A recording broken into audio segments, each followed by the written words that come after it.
Астанада елбасы және мен фото байқауының жеңімпазы анықталды. 2 апта бұрын басталған жарыс аясында 500-ден астам сурет жарияланып, 100-ге жуық үміткер қатысты. 10 мыңнан астам лүпіл басылып, халық арасында кеңінен тарап қолдауға ие болды. Жарияланған әр суреттің астарында тарихтың бөлшегі жатыр. Ғазиз Құлынтай жасыл ел бағдарламасы аясында Астананың ажарын арттыруға үлес қосуға бел буады. Нәтижесінде елбасымен суретке түсіп, ақ батасын алады.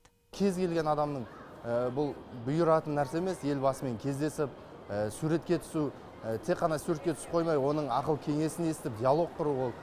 Сондықтан да өте қатты өзім үшін бұл өмірімдегі ең керемет сәттердің бірі болды.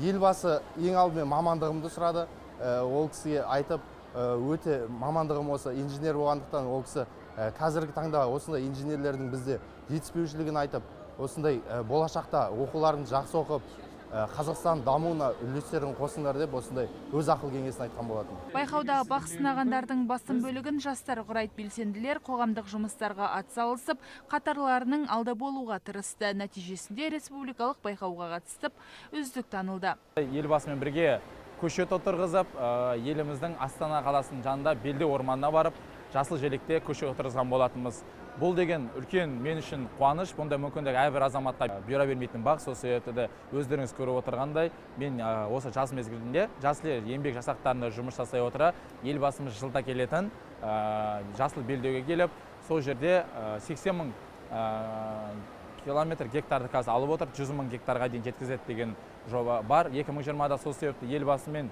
бір суретке түсіп, бірге көшет отырғызу, болмаса бірге суретке түсу әрбір азаматтар мен азаматшаларға бұйыра бермейтін бақ деп білемін. Байқау бірінші рет қолға алынды. Алдағы уақытта да ауқымы кеңейіп жалғасын таппақ. Бірінші фотосайыс, ол енді жыл сайын дәстүрге айналады деген сенімдеміз. Неге десеңіздер, кәдімгідей жастар қолдап, осы әлеуметтік желілерде белсене атсалысып, Instagram, Telegram арқылы өз жеңімпаздарын өздері анықтады. Ешқандай комиссия болған емес, ешқандай бір мемлекеттік мекемелер немесе үкіметтік емес ұйымдардың өкілдері қатысқан жоқ. Өздері халқымыз өзі таңдады, өзі дауыс берді.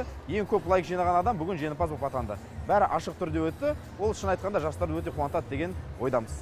Жеңімпаз лүпіл санының көптігімен анықталды. Нәтижесінде Алматы облысының тұрғыны Бауыржан Исабек үздік деп танылды. Суретінде 2006 жылы ұлының Нұрсұлтан Әбішұлынан бат алған сәті бейнеленген. Қазіргі таңда сәби ер жетіп, оқу озатына айналған. Ал көрмеге таңдаулы 50 фото қойылды.